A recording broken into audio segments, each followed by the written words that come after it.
Bonjour à tous les auditeurs et auditrices de vipradioonline.fr. Aujourd'hui, notre podcast mensuel, le débrief info radio RVPB concernant les changements en France en ce 1er juillet 2024. Alors, on va parler énergie, gaz, infoconsommation, social, immobilier, banque, automobile et assurance. Et il n'y a pas beaucoup de nouvelles positives, voire pas du tout. Alors, concernant l'énergie, la hausse du prix du gaz, le prix moyen de la facture pour les Français va augmenter de 11,7% en juillet par rapport au mois de juin. Cette hausse représente 124 € de plus en moyenne sur une facture annuelle des Français qui se chauffent et cuisinent au gaz. Cette hausse tient principalement à la revalorisation pour 4 ans du tarif d'acheminement du gaz qui arrive dans les maisons et les entreprises, autrement dit le péage que facture le gestionnaire du réseau GRDF aux fournisseurs. Info consommation. Dès aujourd'hui, les supermarchés vont devoir informer leurs clients lorsque des produits en rayon ont vu leur quantité baisser sans que le prix diminue. C'est ce que l'on appelle en anglais la shrinkflation. Tous les supermarchés de plus de 400 m² en France auront donc l'obligation d'apposer une étiquette ou une affichette visible et lisible à proximité ou même directement sur l'emballage de tous ces produits concernés. Social, dans la catégorie de France Travail, revalorisation des allocations chômage en France en ce premier jour du mois de juillet de plus 1,2%, a indiqué l'UNEDIC. Ça concerne environ 2 millions de demandeurs d'emploi indemnisés sur les 2,7 millions au total, selon un communiqué de presse de l'organisme. En revanche, le décret concernant la nouvelle réforme de l'assurance chômage qui devait être lancé aujourd'hui par le gouvernement, en raison notamment du basculement de tous ces partis politiques aux législatives, Gabriel Attal, le Premier ministre, l'a annoncé, la réforme de l'assurance chômage est pour l'instant entre parenthèses. Et elle n'a donc pas été publiée aujourd'hui au journal officiel, cette réforme de l'assurance chômage. Pour rappel, elle devait comprendre une durée d'indemnisation réduite de 18 à 15 mois avec la nécessité d'avoir travaillé 8 mois sur les 20 derniers pour être indemnisé contre 6 au cours des 24 derniers mois actuellement. Alors parlons maintenant de la réforme des zones de revitalisation rurale, les ZRR, rebaptisées FRR, en vigueur aujourd'hui. Quelques 20 000 communes rurales vont donc figurer sur ce nouveau zonage qui ouvre le droit à des exonérations fiscales et sociales pour soutenir l'activité en milieu rural. Ce dispositif permet notamment d'attirer, en théorie, les professions médicales et paramédicales dans ces zones de FRR. Alors on passe à l'immobilier.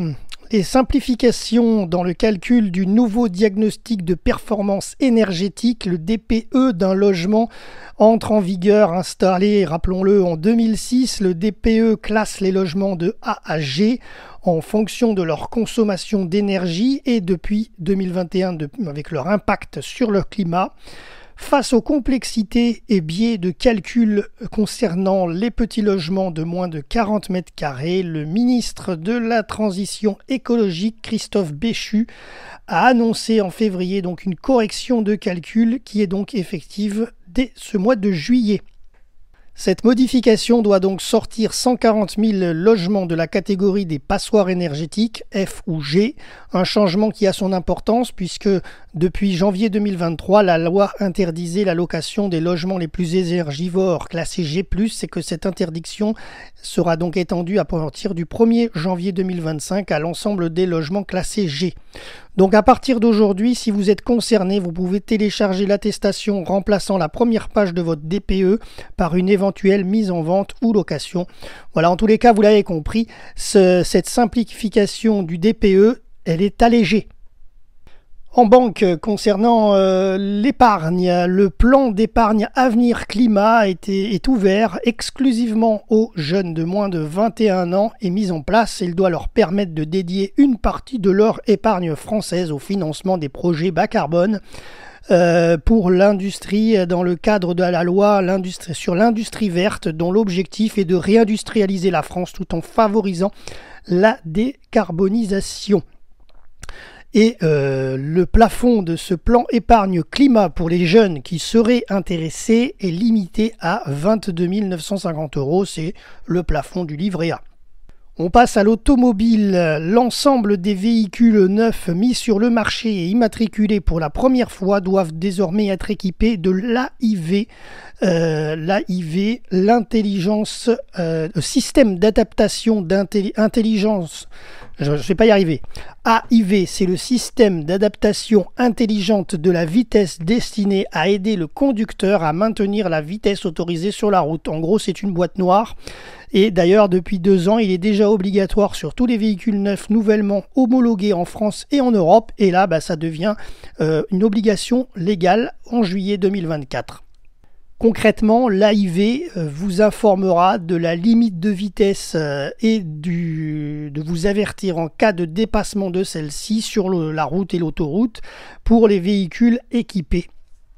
Ce qui fera une fonction de régulation de vitesse, le SCF ça s'appelle, qui provoquera automatiquement une décélération progressive de votre véhicule en réduisant sa puissance ou en durcissant la course de la pédale d'accélérateur. En parallèle, une alerte visuelle et sonore se déclenchera.